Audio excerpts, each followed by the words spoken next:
জয় জগন্নাথ বন্ধুরা, ভাই ভালো আছো? রাজশাহী আছি, আমি ভালো আছি।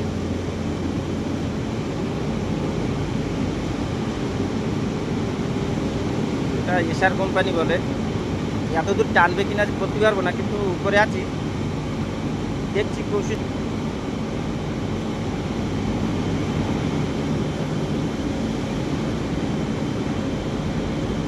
কিন্তু এটাকে এসআর বলে।